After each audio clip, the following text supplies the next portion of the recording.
Didukung oleh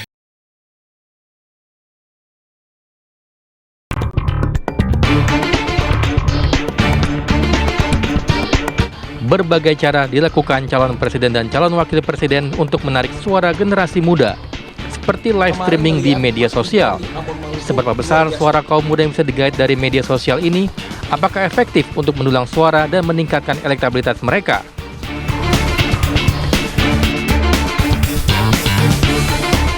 Ketiga capres telah menyiapkan visi, misi, dan gagasannya untuk kemajuan Indonesia dalam dialog capres bersama Kamar Dagang dan Industri menuju Indonesia Emas 2045. Seperti apa visi, misi, dan gagasan ketiganya?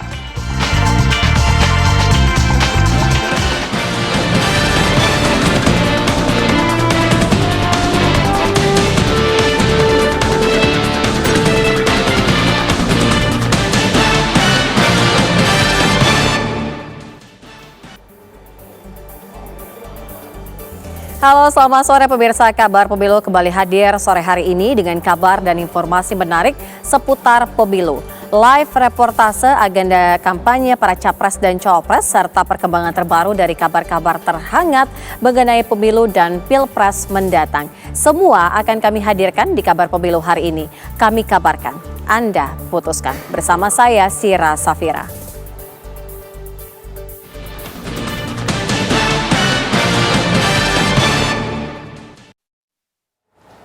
Calon Presiden nomor urut 2 Prabowo Subianto mengakui dirinya kurang pandai dalam berbicara. Menurutnya, ia sering diminta hati-hati dalam berbicara. Namun Prabowo lebih suka berbicara apa adanya.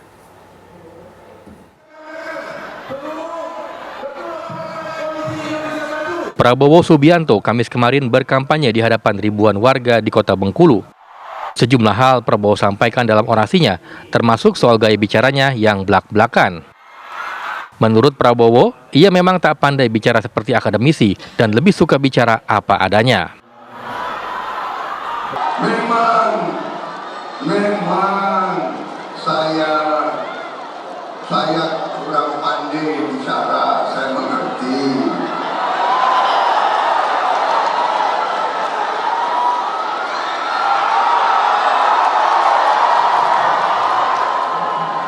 Memang ada yang mengatakan saya bisanya hanya joget saja.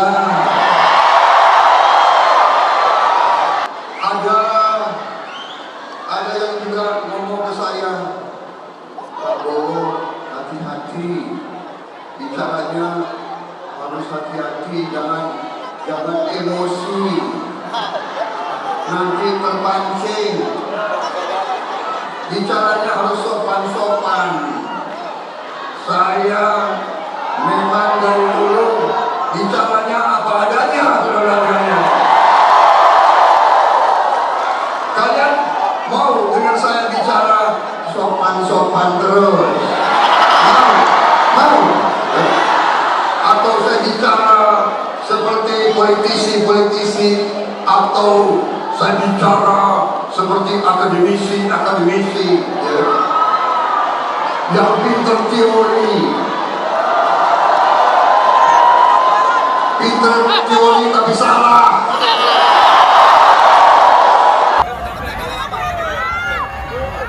Dalam kesempatan itu, Prabowo juga menyatakan tidak peduli dengan penilaian yang diberikan oleh capres lain dalam debat. Menurutnya, ia lebih percaya terhadap penilaian yang diberikan oleh rakyat. Dari Kota Bengkulu, Provinsi Bengkulu, tim TV One mengabarkan.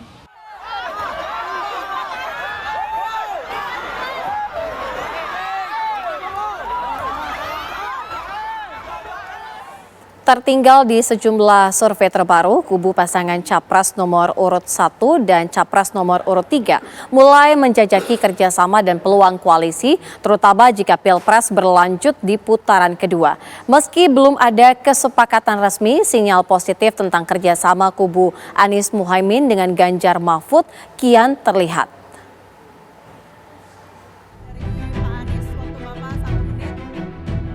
Gestur kompak diperlihatkan Anies Baswedan dan Ganjar Pranowo pada debat kedua calon presiden hari Minggu lalu.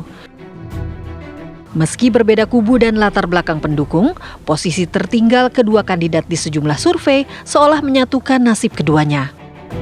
Di tingkat teknis, sinyal koalisi kubu pasangan Capres nomor urut 1 dan nomor urut 3 juga sudah mulai terlihat.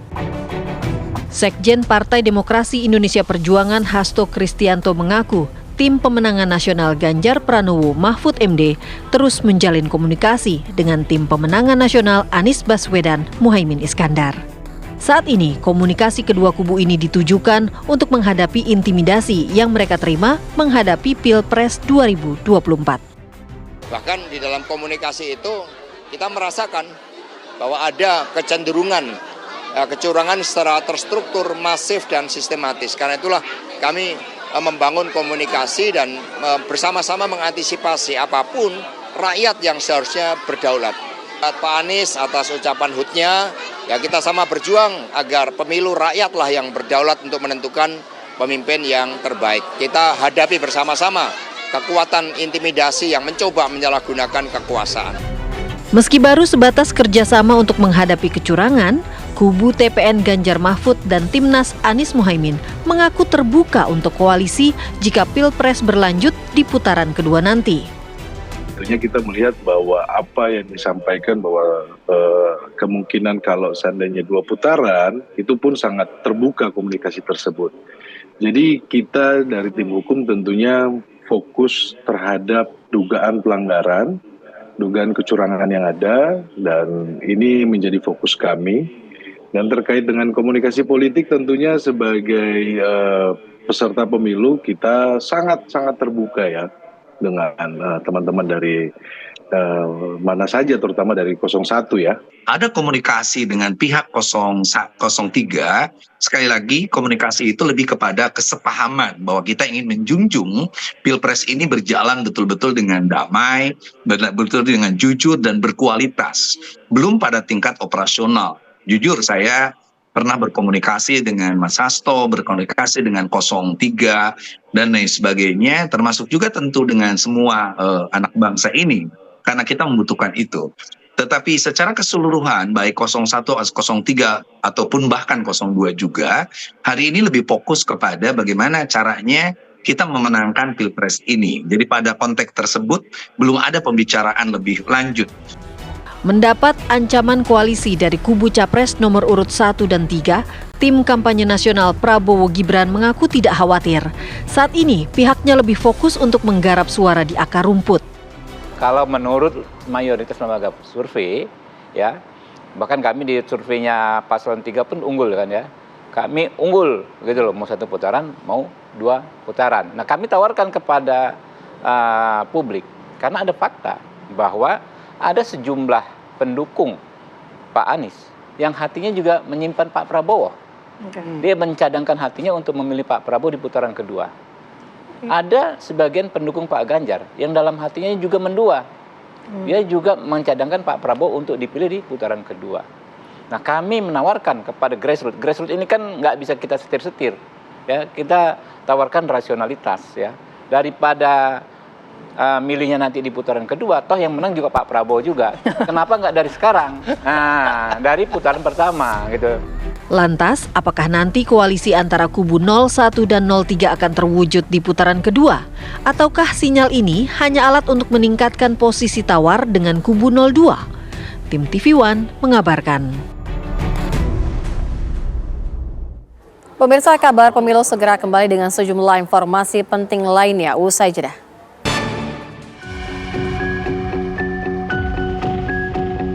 Calon Presiden nomor urut 2 Prabowo Subianto melakukan live di salah satu aplikasi media sosial bersama influencer sekaligus artis Raffi Ahmad. Dalam live ini, Raffi Ahmad mengatakan bahwa respon masyarakat sangat antusias melihat live yang dilakukannya bersama Prabowo Subianto. Termasuk sejumlah artis ikut bergabung dalam acara live tersebut.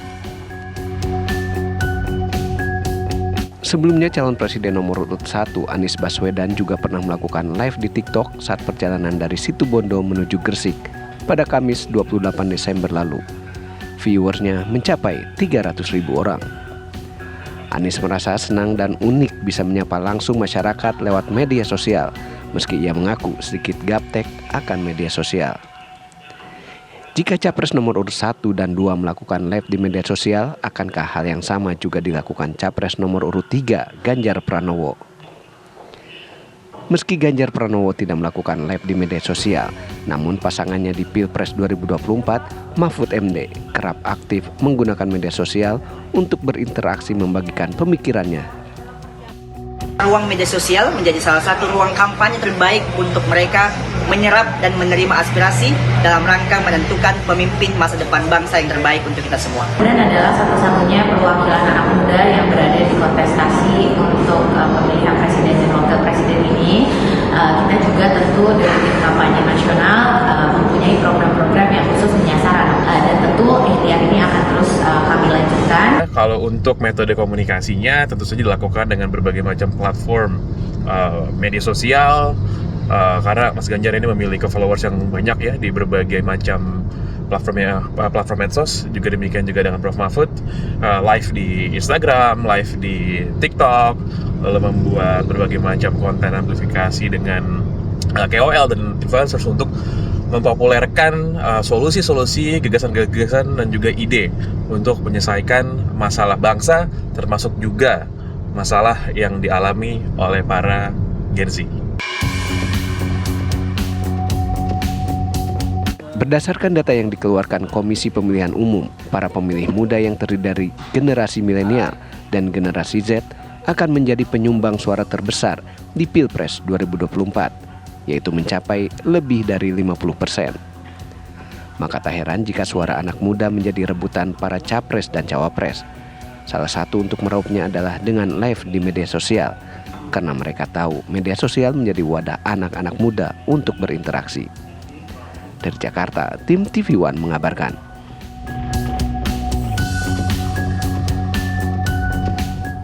Pemirsa, saatnya kami mengajak Anda untuk mengupdate bagaimana jalannya safari politik yang dilakukan para capres. Capres nomor urut 1 Anies Baswedan hari ini berkampanye di Tapanuli Tengah. Kemudian Capres nomor urut 2 Prabowo Subianto melakukan sejumlah agenda di Jakarta. Kemudian Capres nomor urut 3 Ganjar Pranowo berkampanye di Nganjuk, Jawa Timur. Lalu seperti apa agenda kampanye ketiga capres ini? Terlebih dahulu kita akan menyapa rekan kami saat ini yang akan mengabarkan mengenai kegiatan dari Nganjuk, Jawa Timur. Ada Kasyanto. Silakan. Oke, terima kasih Sira Safira dan pemirsa TV One. Hari ini calon presiden nomor urut 3 Ganjar Pranowo menyapa ratusan sejumlah petani tebu di Desa Pelem, Kecamatan Kertosono, Kabupaten Nganjuk. Kedatangan Ganjar Pranowo ini disambut antusias oleh para petani yang berada di Kecamatan Kertosono. Sebelum melakukan dialog, Ganjar Pranowo ini melihat langsung kondisi tanaman tebu yang ada di sekitar lokasi safari politiknya. Mereka juga mencoba melakukan pemupukan di lahan tebu yang ada di sekitar safari politik. Setelah melakukan safari pemupukan, Ganjar Pranowo berdialog langsung dengan para petani tebu yang ada di Kecamatan Kertosono, Kabupaten Nganjuk. Dalam dialognya, Ganjar Pranowo ini menerima curhatan terkait susahnya mendapatkan pupuk dan swasembada tebu yang saat ini masih menurun, dan serta harga jual gula yang juga saat ini masih dikeluhkan oleh para petani tebu. Begitu, Safira. Baik, terima kasih informasinya Kasyanto mengenai safari politik yang dilakukan Ganjar Pranowo di Jawa Timur. Kita langsung menuju ke Celia yang akan mengupdate informasi mengenai kegiatan dari Capres nomor urut 2 Prabowo Subianto. Celia. Ya, Sira dan juga pemirsa, pagi tadi kita ketahui bersama bahwa paslon nomor urut 2 Prabowo Subianto ini menghadiri dialog bersama dengan Kadin atau Kamar Dagang Industri Indonesia pagi tadi. Ini merupakan salah satu dialog yang mengundang capres dari nomor urut 1, 2, dan juga 3. Dan hari ini kebetulan dari Prabowo Subianto tadi pagi selama 2 jam melakukan dialog bersama dengan Kamar Dagang Indonesia.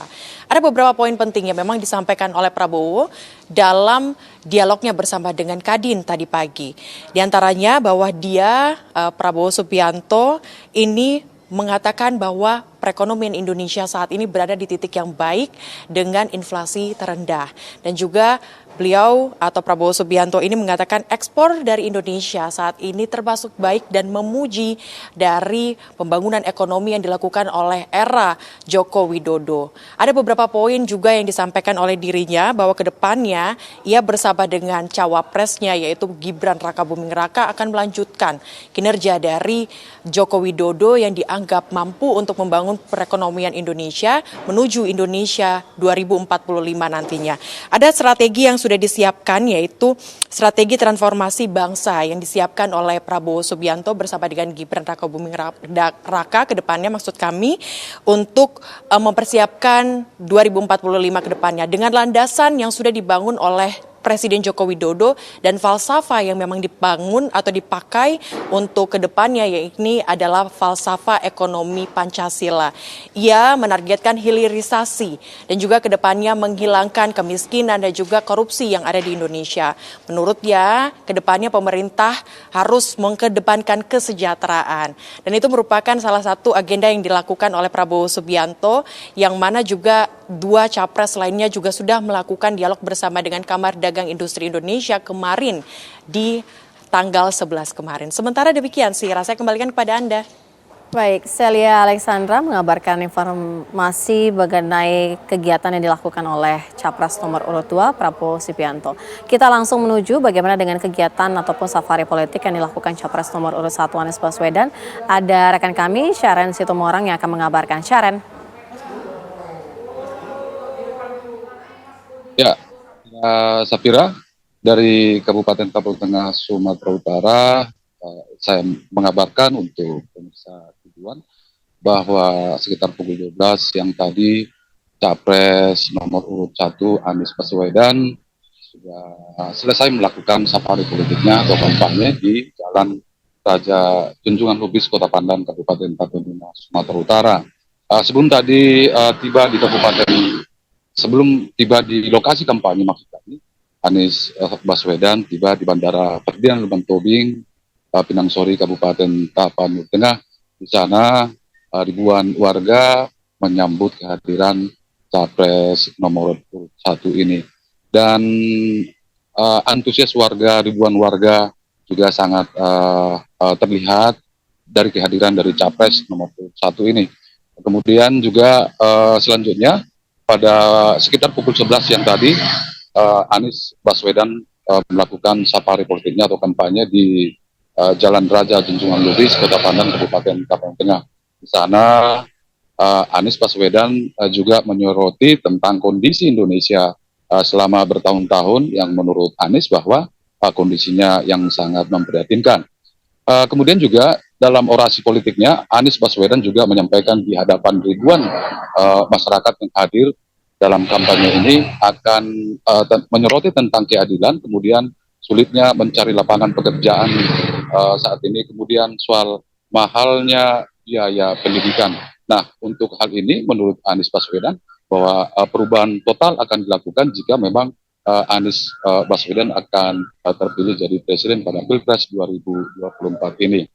Kami sampaikan juga usai kampanye terbuka tadi, Anies Baswedan selanjutnya menuju Kecamatan Barus, Kabupaten Papua Tengah. Di sana saat ini Anies Baswedan mengunjungi makam Mahdi Gai Barus. Makam ini merupakan makam para ulama penyebar Islam di Kota Barus. Dan kami sampaikan juga bahwa sore ini Anies Baswedan juga akan melakukan pertemuan dengan tokoh masyarakat di Kota Pandan, Kabupaten Papua Tengah. Demikian, Safira. Baik, terima kasih Sharon, informasi langsung dari Tapanuli Tengah, Sumatera Utara mengenai safari politik yang dilakukan oleh Anies Baswedan. Selamat bertugas kembali teman-teman. Pemirsa, kabar pemilu segera kembali usai jeda.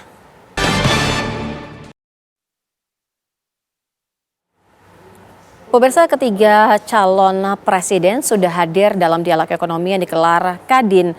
Dan lalu apa saja visi dan misi yang disampaikan oleh para kandidat calon presiden? Berikut informasinya untuk Anda. Bagaimana strategi Bapak untuk menyeimbangkan antara target transisi energi dengan kemampuan masyarakat. Terima kasih Pak Anies. Ya, terima kasih Pak. Ketika kita bicara tentang transisi itu artinya apa? Meninggalkan dari satu ke yang lain. Ya. Maka yang harus dipikirkan bukan hanya menjadi green energy, tapi menyelamatkan mereka yang sekarang berada di sektor yang non-green energy.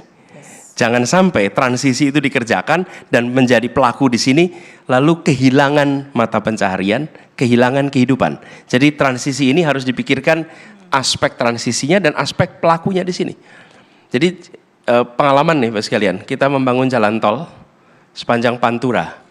Kita tidak memikirkan secara serius transisi dari non-tol ke tol. Seluruh restoran mati, seluruh hotel mati, karena kita tidak memikirkan transisi dari non-tol ke tol.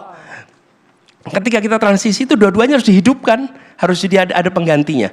Nah, apa solusinya? Percakapan dengan stakeholder yang akan ditinggalkan dan stakeholder yang akan terlibat di dalam proses perubahan. Menurut saya penyusunan roadmap-nya harus disepakati sama-sama. Dan negara punya komitmen internasional yang harus diterjemahkan menjadi regulasi yang konsisten. Kita tanda tangan Paris Agreement, kita tanda tangan juga kemarin di COP 20, terus kemarin juga di Dubai. Dubai ya kemarin ya, di Dubai. Jadi kesepakatan itu semua itu harus, yang kedua nih, harus diturunkan dalam bentuk regulasi pusat, kementerian-kementerian, provinsi, kabupaten, kota. Sekalian eksekusi soal lingkungan hidup itu ada di kota, ada di kabupaten, bukan di tingkat nasional. Tapi coba kalau tanya wali kota, bupati, gubernur, pernahkah diajak bicara tentang regulasi untuk mensupport ini? Belum. Jadi kedua, regulasi yang dikerjakan serius. Lalu yang ketiga, kita harus secara konsisten menerapkan roadmap yang disusun bersama. Konsistensi ini dibutuhkan. Dan konsistensi ini pasti membutuhkan biaya. Tidak ada transisi tanpa subsidi. Tapi ketika subsidi itu diberikan, maka kita akan mendapatkan ekonomi yang lebih sehat, ekonomi yang lebih bersih. Dan itu adalah manfaat yang tidak bisa dihitung secara rupiah begitu saja, karena manfaatnya adalah ekosistem ekologi kita yang lebih baik. Jadi Pak Solihin, kami melihat kita perlu melakukan 3 fase ini. Yang keempat yang tidak kalah penting adalah perlu melakukan prioritas pengembangan energi baru terbarukan di dalam negeri yang eksplorasinya membutuhkan komitmen investasi yang serius. Bagaimana strategi Bapak untuk meningkatkan produksi pangan dan mewujudkan kemandirian pangan? Izin pertanyaan kedua, apa strategi Bapak untuk meningkatkan pendapatan petani melalui modernisasi pertanian sekaligus mewujudkan kemandirian industri pertanian? Terima kasih Bapak. Terima kasih Mas Kukrit. Jadi inilah yang saya maksud ya, bahwa kita harus berpijak pertama dari falsafah dulu. Falsafah baru menghasilkan strategi. Jadi masalah pangan, masalah pertanian adalah masalah hidup dan matinya suatu bangsa. Berarti ini masalah strategis. Ini tidak boleh diperlakukan sebagai masalah niaga. Jadi itu benar. Kenapa berkurang petani? Karena anak-anak muda melihat bapaknya tidak untung. Hidupnya susah. Nilai tukarnya tidak cocok. Dan bahwa alam neoliberal ini membuat anaknya petani sulit untuk dapat the basic services saja, sulit sekolah bagus. Karena semua harus dianggap free market. Free market benar, tetapi basic hak dasar rakyat itu tidak boleh diperdagangkan. Jadi apa? Makanya pengelolaan yang sudah baik di zaman Pak Harto, kenapa dibongkar? Yang benar waktu itu Bulog melaksanakan suatu operasi pengendalian. Kalau harga untuk petani kurang baik, bisa dikendalikan. Tapi konsumen di kota juga dijaga. Tapi waktu itu kita menyerah kepada IMF, ya kan? Kita percaya bahwa mereka cinta sama kita, padahal tidak ada. Dalam hubungan antara negara tidak ada rasa cinta. Yang penting adalah kepentingan mereka. Kalau kita ambruk, nggak ada urusan bagi mereka, ya kan? Saudara-saudara, saya bukan anti Barat. Saya sebetulnya sangat cinta sama Barat. Masalahnya kadang-kadang Barat tidak cinta sama kita, itu masalahnya. Ya kan? Keberpihakan, pengelolaan, pupuk harus ke petani. Jangan pupuk banyak perantaranya, ya kan? Dan jangan dibiarkan diperdagangkan, itu pupuk subsidi untuk rakyat. Benih dan sebagainya. Kemudian salah satu strategi yang paling utama adalah food estate, lumbung padi yang sudah digagas oleh Pak Ibnu Sutowo dari tahun 70. Jadi sudah hampir 50 tahun yang lalu. Kan sebenarnya negara tidak mencari uang, toh? Ya. Negara tidak mencari uang kan sebenarnya. Fasilitasi negara itu. Jadi kita memang to govern, betul-betul mengelola, memerintah, memanage, menstimulan agar itu tumbuh. Maka kemudian kalau tadi ditanyakan, Pak rasanya penting Pak.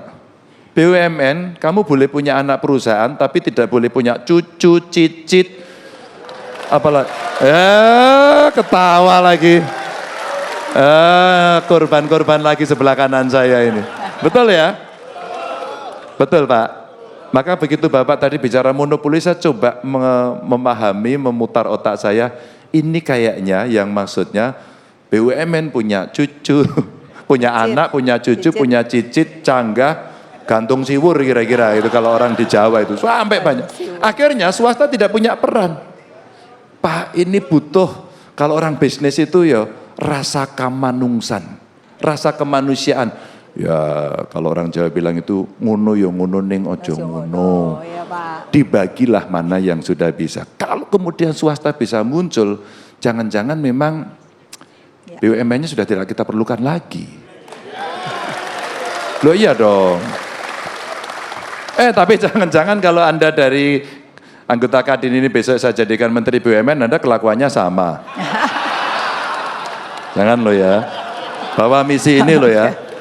Saya punya pengalaman bagaimana membawa pemerintahan. Pak, kalau sudah seperti itu dan tidak selesai, maka pemimpin tertinggi harus menyelesaikan, suka tidak suka, mau tidak mau. Waktu di Jawa Tengah kami sering diomongin wadul mereka. Wadul itu apa ya bahasa Indonesianya? Ngadu. Mereka ngadu aja. Hal-hal yang sepele, tapi karena sepele buat rakyat itu nggak selesai-selesai, maka kita juga harus ngurusi sepele. Dan itu menjadi koreksi kita sebagai pemerintah bahwa, kamu tidak menjalankan yang teknis. Loh, kalau saya ingin membantu rakyat saya dengan kondisi yang faktanya benar, mana datanya? Menteri kamu sini, kamu selesaikan besok. Bayar. Panggil tuh BUMN-nya, kenapa masalahnya? Pasti selesai lah. Kalau enggak, dia merasa enggak bisa. Silahkan lapor ke menteri, ya menterinya sulit ditemui. Ngantrinya panjang nggak bisa. Pakai government super app, lapor, saya punya dashboardnya, oh ini kalian nggak bisa. Maka setuju nggak Bapak Ibu? Kalau nanti dulu pertanyaan belum selesai. Belum setuju. Ini sautannya. Setuju nggak kalau menterinya kita buatkan KPI kabinet? Jadi kalau dia nggak perform, yang nilai masyarakat loh ya, bukan saya. Maka halo partai pengusung. Tolong ganti, tarik. Pemirsa, kontroversi soal kepemilikan lahan ratusan ribu hektar milik Prabowo Subianto yang diungkap Anies Baswedan saat debat masih terus berlanjut.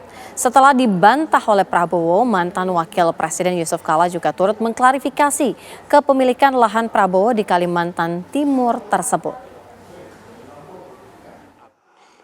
Tentara kita lebih dari separuh tidak memiliki rumah dinas. Sementara menterinya punya, menurut Pak Jokowi, punya lebih dari 340 hektar tanah di Republik ini. Ini harus diubah. Tenang, ada waktunya. Sindiran Anies Baswedan saat debat Pilpres Minggu malam menjadi polemik dan terus bergulir.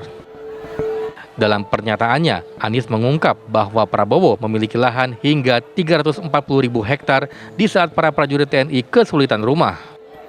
Meski tidak dijawab langsung saat debat, Prabowo Subianto akhirnya memberi klarifikasi terkait kepemilikan lahan oleh perusahaan miliknya.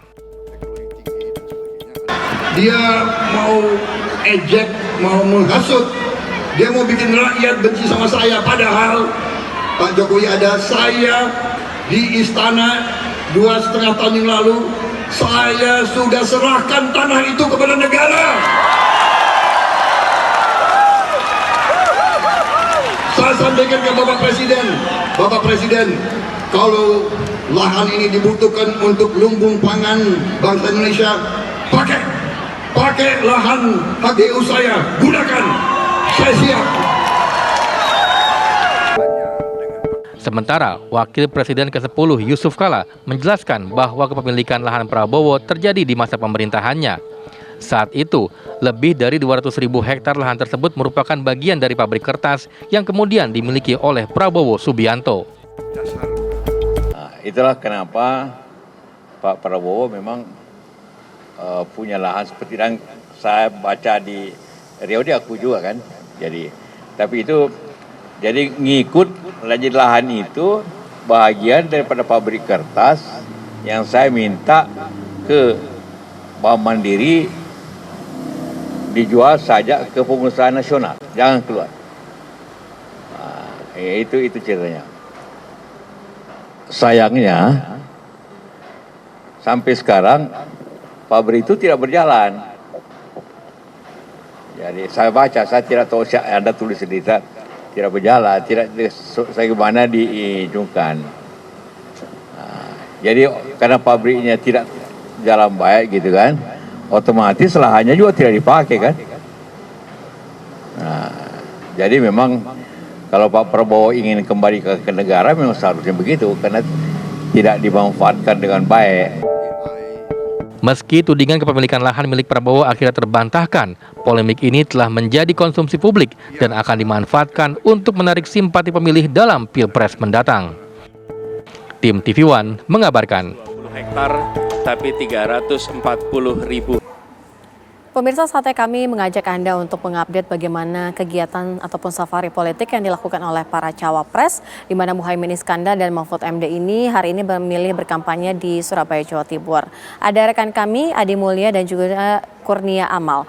Terlebih dahulu kita menuju ke Kurnia Amal yang saat ini yang akan mengabarkan bagaimana dengan kampanye yang dilakukan oleh cawapres Mahfud MD. Amal.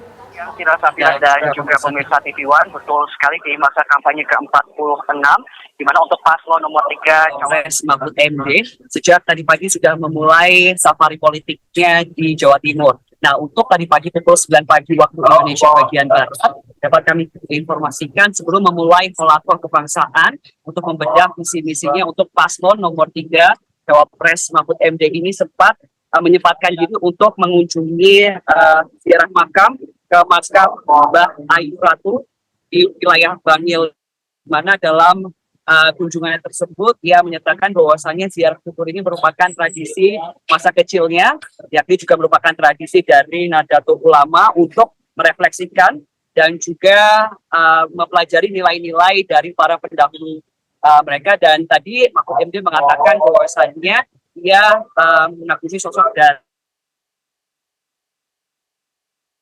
merupakan sosok pimpinan pada masa dahulu yang memang membimbing rakyat untuk kebaikan. Diinformasikan usai dari melakukan ziarah kubur tersebut, Mahfud MD kemudian disambut oleh masyarakat Bangil, Jawa Timur, lalu dia diarak menuju ke Ponpes di Ponpes Darut Al-Huda di Bangil, Jawa Timur, menggunakan becak motor, dan juga para simpatisan dari Mahfud MD ini meneriakan kemenangan untuk Mahfud MD dan juga Ganjar Pranowo dalam Pilpres 2024. Dan pada hari ini juga digelar holakoh kebangsaan. Pada holakoh kebangsaan tersebut, Mahfud MD sempat membedah visi-misinya, di mana ada pun visi-misi dari Mahfud MD yang menarik untuk kita sampaikan pada hari ini. Yang pertama, memang ia akan fokus atau akan menitik beratkan kepada para guru agama dan juga marbot masjid untuk kesejahteraannya. Dan juga tadi Mahfud MD jika terpilih menjadi calon wakil presiden dalam Pilpres 2024, nantinya Mahfud MD ini akan menegaskan tindak pemberantasan korupsi di Indonesia. Dan tadi juga ia menyampaikan di depan para santri ini terkait bagaimana kontribusi para santri. Baik, Kurnia Amal, informasi langsung dari Surabaya, Jawa Timur mengenai kampanye yang dilakukan oleh Cawapres Mahfud MD. Pemirsa, kabar pemilu segera kembali usai jeda. Pemirsa, berbagai manuver terus dilakukan oleh pendukung pasangan calon presiden dan calon wakil presiden. Selain menggelar sosialisasi, para relawan juga mencari simpati dengan menggelar wayang kulit serta membagikan kartu BPJS.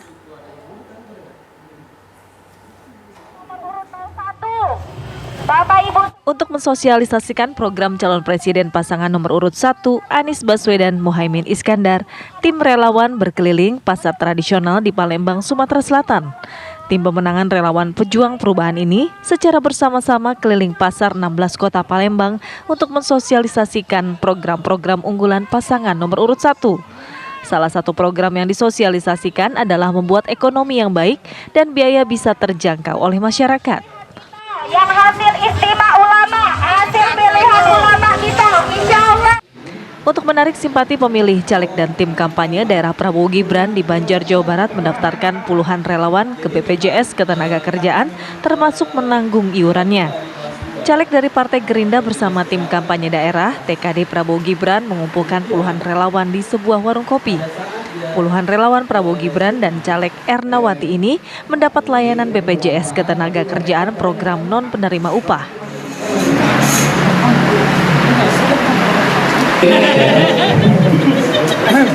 Para pelaku seni mengadakan deklarasi dukungan ke Ganjar Mahfud di Sukoharjo, mengadakan doa bersama dengan menggelar pentas wayang kulit di Boyolali, Jawa Tengah. Para relawan ini tergabung dalam Relawan Dalang Wartoyo Wonge, Ganjar Pranowo atau DWGP yang terpusat di Boyolali, Jawa Tengah. Deklarasi dan pagelaran wayang kulit semalam suntuk di Desa Waru, Kecamatan Baki, Sukoharjo, Jawa Tengah diikuti ratusan relawan. Tim TV One mengabarkan.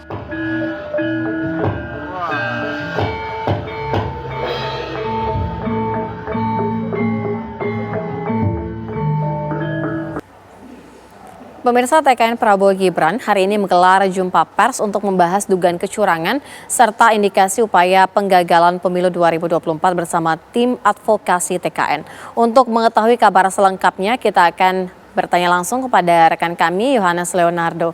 Yohanes, apa informasi terbaru?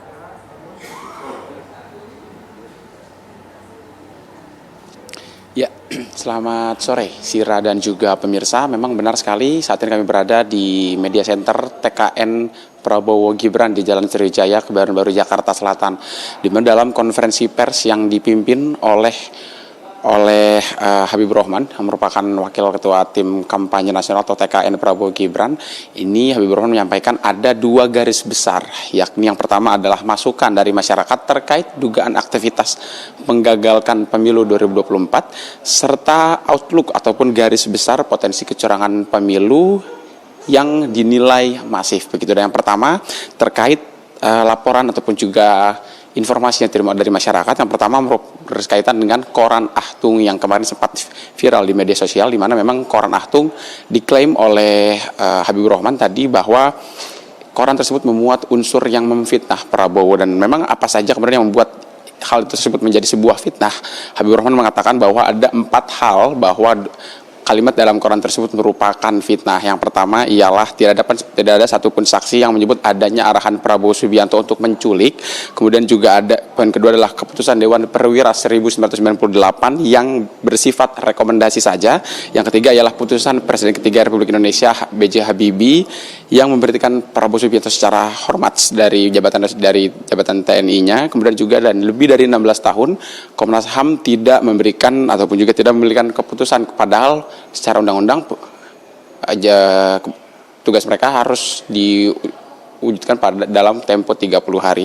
Lalu kemudian juga dalam konferensi pers tadi diberikan juga keterangan dugaan-dugaan kecurangan lain yang disampaikan oleh Habibur Rahman, diantaranya ada upaya penyalahgunaan kewenangan yang nantinya akan dilaporkan ke Bawaslu begitu rencananya, karena memang di daerah-daerah sendiri sudah ada pelaporan-pelaporan dilakukan oleh lini TKN sendiri terkait dugaan kecurangan terhadap TKN, khususnya dilaporkan kepada Bawaslu, namun untuk di pusat sendiri belum dilaporkan ke Bawaslu. Namun untuk kecurangan yang Koran Ahtung tadi nantinya sudah akan dilaporkan ke Bareskrim Polri terkait karena memang berkaitan dengan hukum pidana. Lalu kemudian juga terkait penyalahgunaan kewenangan tadi disampaikan bahwa salah satunya adalah pembukaan posko pelanggaran pemilu di Kemenko Polhukam yang dinilai syarat akan potensi abuse of power dan juga konflik interest yang melibatkan cawapres nomor urut 3 Mahfud MD. Selain itu juga selain beberapa pelanggaran tadi juga ada dugaan-dugaan ataupun pelaporan-pelaporan terhadap sejumlah PJ Bupati yang dinilai tidak netral. Sementara demikian dapat kami sampaikan langsung dari TKP. Sira Safira, saya kembalikan kepada Anda di studio. Yohanes Leonardo, informasi langsung mengenai konferensi pers yang digelar oleh tim TKN Advokasi Prabowo Gibran. Pemirsa, demikian sudah kabar pemilu menemani Anda. Mewakili kru yang bertugas, saya Sira Safira pamit undur diri. Kami kabarkan, Anda putuskan.